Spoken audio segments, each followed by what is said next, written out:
Bom, né? pessoal, então o assunto que mais teve votação aqui foi o REST API, que quase empatou com o mercado de trabalho fora do país. Então, a gente até fez uma live aqui, convidei Uhum. meu amigo da Bélgica e a gente falou um pouco sobre como era o mercado da Bélgica. Eu tenho em mente um outro amigo que eu quero convidar, que tá bem perto aí do Arthur. Perto? Deixa eu ver. Não tão perto. Onde ele Chile, tá? tá no Chile. Perto? Então, pretendo trazer um amigo do Chile também para fazer uma live de como é essa experiência de morar fora, trabalhar com o Salesforce e tudo mais, né? Isso aí. Bom, é... alguém foi para pedir música no Faustão. Um fantástico. Aí sim. Bom, para quem Bora não lá. sabe, né? Então vamos lá. Primeiro, então, antes de mais nada, para que a gente acabar esse tema aqui, eu tenho uma convidada especial que vai falar um pouco sobre uma novidade que eu quero trazer aqui. Quem assistiu a live de ontem viu que eu falei sobre procurar parceiros para trazer uma primeira oportunidade e tudo mais. Então, a gente vai ter uma novidade aí no final para vocês. Bom, vamos lá. Então, primeiro tópico, o que é o REST API? Arthur? Não, vamos lá. Tá falhando, hein? Tô aqui, acho que falhou, mas tô de volta. Falei se Então vai. falhar. O que é o REST Então, API? Vou jogar isso para você. bom, o REST API é um tipo de integração que a gente consegue fazer no Salesforce. É, uma dos tipos, acho que é a que, não sei se é a que é a mais utilizada, mas eu acho que, na minha visão, é a mais fácil, a melhor de se utilizar. Com a REST API você consegue fazer um ponto de tanto de vindo de fora para o Salesforce quanto de vindo de dentro do Salesforce para fora. Isso você consegue fazer sem o contrato, sem precisar ter algo Consumir, pré-definido. você Você diz, né? consegue, Consumir uma REST API, né? para consumir uma REST API você não precisa de um contrato. Você basicamente não você precisa que a informação chegue e consegue delimitar ali na REST API onde você vai receber isso no Salesforce ou pegar do seu Salesforce, fazer o seu REST API e mandar para fora, e lá fora você decide onde você vai. Caramba, você já abranjou todos os assuntos aqui. Calma aí, vamos devagar. Só fiz a sinopse, Bom, cara, fiz a sinopse. vamos lá. Então vamos lá. Como funciona, né? Bom, primeiro, a gente já falou aqui de um pouco de REST API quando a gente falou de integração. A gente Uhum, fez até um comparativo entre eles, né? E o REST API é justamente isso. Como o Arthur falou, ele permite você integrar tanto consumindo o REST API quanto expondo a sua REST API, expondo os seus dados via REST API e outros sistema legado ou um aplicativo mobile ou seja lá qual for a necessidade que você tem de uma conexão externa, conseguir acessar o Salesforce. Né? uhum, E como ele é baseado no padrão de REST API, existe um padrão para isso, existe uma documentação para isso, ele atende alguns requisitos básicos, como por exemplo a autenticação com Alpha 2.0. Né? Isso você já tem dentro da plataforma, você usa o mesmo login e senha que você tem dentro da plataforma, você consegue criar um token de sessão e fazer toda a comunicação depois da autenticação através do token de sessão. Né? Então isso isso te aí. traz a segurança de que você não está o tempo todo trafegando o usuário e a senha do usuário. Né? Eu já fiz Isso um aí. post, fiz 2 posts no blog já falando de REST API. Eu falo um overview geral, exatamente disso que a gente está falando aqui, do o que é uma REST API, como ela funciona, quais são as formas de comunicação. E um outro, já um pouco mais avançado, que é a gente criou uma REST API e expôs ela de forma pública.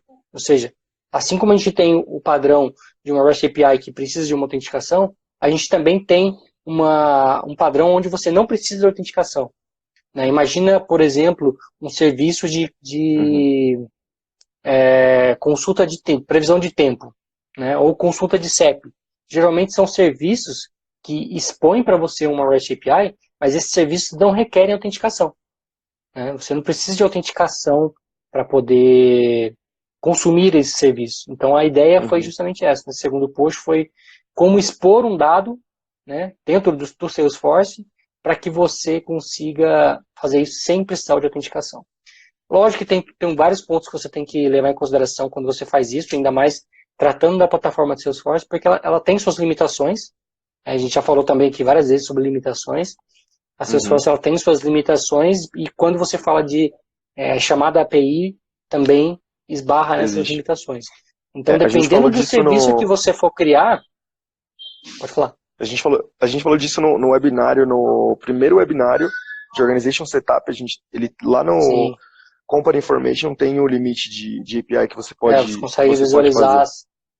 visualizar os limites que você tem dentro das 24 horas. O limite de chamada API, ele fica dentro de um range de Uhum, 24 horas. Então, isso aí. nas últimas 24 horas você não pode ter estourado esse limite. Né? É... E por que isso é preocupante quando você fala, por exemplo, de limites? Né? Porque dependendo do serviço que você expõe, o exemplo que eu dei aqui, um serviço de busca de CEP, isso é facilmente implementado em várias soluções e recebe centenas e centenas de requisições o tempo todo. Se você põe Uhum, isso dentro da sua plataforma e você não sabe para quem você está expondo, né, fica algo público, você pode cair nesse limite. Apesar de ser um limite bem alto, dependendo de como é a sua estrutura, você pode ter problemas. Tá? Então aí o interessante é você ter então é, o autenticação, porque daí com a autenticação você sabe exatamente quem está consumindo o seu serviço. Né? E fazendo um comparativo, né, de forma bem rápida aqui, já matando dois pedidos numa caixa de dados só, um pedido de comparação entre SOAP e REST API. O SOAP, ele geralmente ele é, ele é utilizado com sistemas legados tipo Java, .NET, que já tem uma linguagem fortemente tipada. O que não quer dizer que você não consiga consumir ele em outras linguagens. Você consegue, tá? Mas ele é normalmente mais consumido nessas linguagens. E também não quer dizer que você não consiga fazer o contrário, né? Usar, por exemplo, em Java, .NET, uma requisição REST API, é possível. Mas qual que é a isso grande aí. diferença entre eles, né? O Arthur até comentou aqui, né, a questão do contrato. Quando você Sim, usa SOAP API, você obrigatoriamente tem que falar, olha, eu espero que você me mande esse tipo de informação na requisição e eu vou te devolver esse tipo de informação como resposta. Você já fala qual é o que você vai mandar e o que você vai receber. Tá? Qualquer coisa diferente daquilo, ele vai te dar um erro de que teve um erro no contrato e você não vai ter comunicação nenhuma. Já o REST API não, ele é bem mais flexível. Né? Você determina o que você vai enviar e o que você vai receber. sim. Você não precisa saber antemão ou forçar o usuário a te mandar aquele tipo exato. Você pode ter uma mescla ali de como isso vai ser exposto. Né? Então, dependendo de um parâmetro que ele mandou, eu devolvo um dado, devolvo um conjunto de dados, dependendo da outra informação, eu devolvo um outro conjunto de dados. E ele pode devolver dados também em XML e É isso aí. em JSON. Né? O padrão é JSON, se você não especificar, ele vai devolver em JSON. Você tem que forçar a requisição para ela ser XML. E geralmente aí, quando a gente tem esse caso, né, de sistemas legados, Java, .NET, geralmente a gente consome esses dados via XML. Tá? Por que isso é feito? Por questão de parse, de como a linguagem funciona para interpretar os dados e fazer esse parse. Mas como eu falei, também pode fazer isso via REST sem problema nenhum.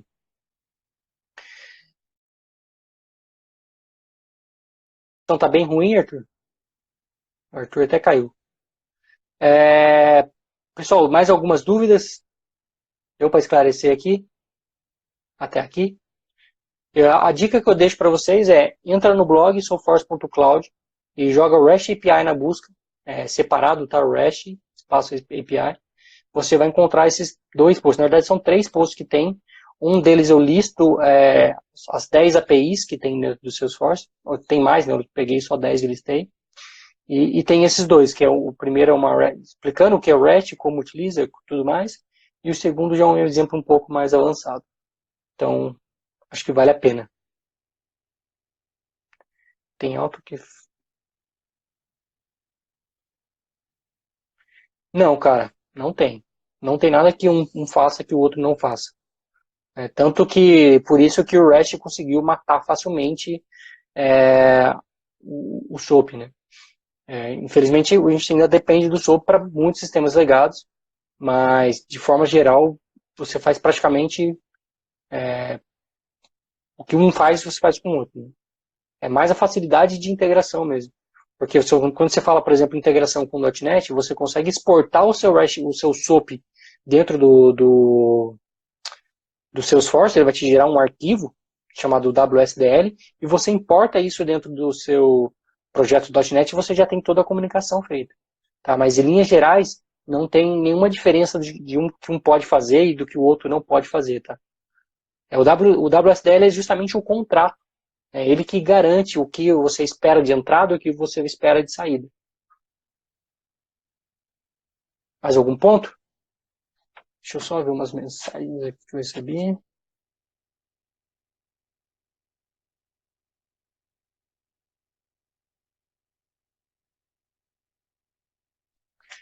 Bom, eu ia chamar uma pessoa para participar com a gente, mas ela me disse aqui que ela está com problemas técnicos de 4G e não vai conseguir participar. Mas o que eu queria compartilhar com vocês era o seguinte. Ontem, na live de ontem, eu falei sobre a minha ideia de ir atrás de empresas que ofereçam essa primeira oportunidade, que ofereçam esse primeiro desafio para quem está começando, né? Que a gente sabe que para você começar você precisa ter experiência, para você ter experiência você precisa começar, e fica nesse ciclo e você não sai do zero a zero. E hoje, por um acaso do universo, eu falei com uma menina que é recrutadora, que trabalhou comigo há um tempo atrás, e ela falou que ela estava com 6 vagas para trainee de Salesforce. E isso veio muito a calhar no momento que justamente eu tinha acabado de falar sobre isso, né? Acabado de falar que eu ia procurar empresas que dessem essa oportunidade e poder trazer aqui para compartilhar com vocês. Então, essa empresa é a F-Câmara, ela está com um projeto para ficar alocado num cliente e fazer parte de um time que está começando, é um projeto novo, não um projeto que já existe. E eu já trabalhei na F-Câmara por mais de um ano, pouco mais de um ano. Na época eu trabalhei com .NET, inclusive, eu fiz até referência aqui. Foi inclusive antes de eu migrar para o mundo Salesforce. Foi justamente quando eu fiz o salto para o mundo Salesforce. E hoje eu tenho vários amigos que trabalham lá, né? Então é uma empresa que eu tenho como referência, né? Eu sei que indicar vocês para participar desse projeto, para participar desse processo, e enfim, de repente até fazer parte do time deles, eu sei que é algo que é de muito valor, né? Eu sei que eu não estou falando besteira aqui, porque eu já trabalhei lá e sei que eles sabem o que estão fazendo, né? Então o que eu vou fazer? Eu vou fazer uma story depois dessa live. Oi, Pri, já estou em casa já voltei. Acabou a mamata, acabou o passeio. Passei nada, estava trabalhando lá. Então, só voltando aqui, depois da live eu vou fazer uma story e eu vou colocar os links para vocês poderem participar desse processo. Então, é um processo de trainee, então é justamente para quem já tem um pouco de conhecimento do Salesforce e está querendo entrar nesse mundo. E eu acho que vai ser bacana para vocês que estão justamente, eu sei que alguns já estão trabalhando com o Salesforce, mas que tem alguns que estão nessa procura. Então, eu acho que vai ser bacana eu conseguir fazer essa ponte justamente unindo os dois lados, né? Unindo a empresa que está querendo e unindo os profissionais que estão aqui seguindo a gente, acompanhando. Então, espero que para alguns de vocês dê samba. Ok, pessoal? Então, agradeço. Deixa eu só ver aqui o que o Guilherme falou.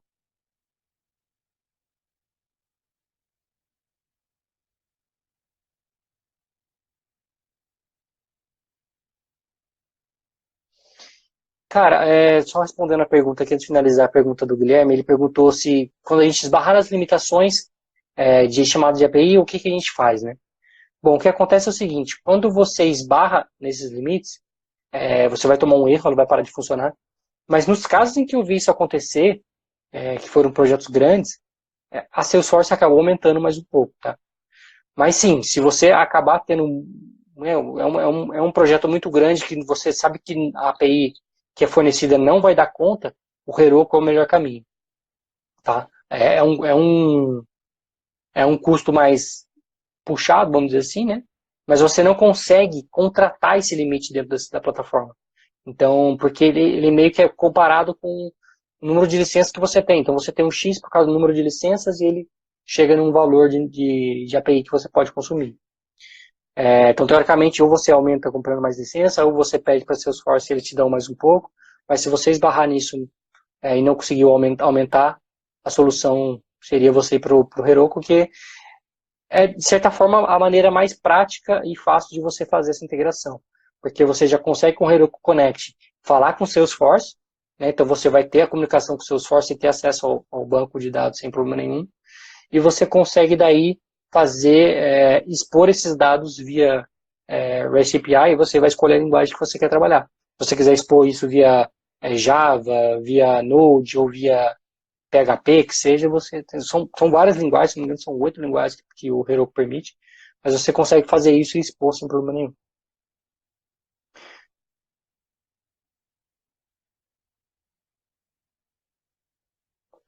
Cara, acho que a gente já falou um pouco aqui de Heroku. Eu tenho um amigo que ele trabalha muito com Heroku. Eu quero chamar ele um dia para fazer uma live com a gente aqui e falar só de Heroku.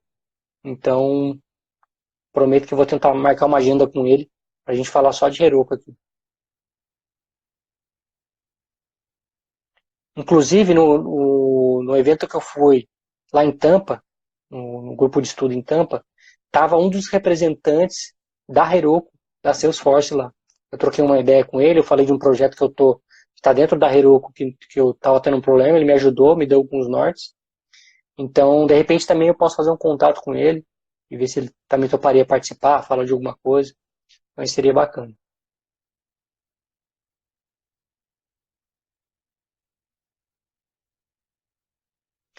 Bom, pessoal, é isso. Eu vou, então, em seguida aqui compartilhar a história, como eu falei, com um linkzinho tanto do perfil do Instagram da F-Câmara, quanto o link para vocês poderem se candidatar. E desejo boa sorte àqueles que se aplicarem. E a gente se vê na segunda-feira, às 9h41. Abraço. Tchau, tchau.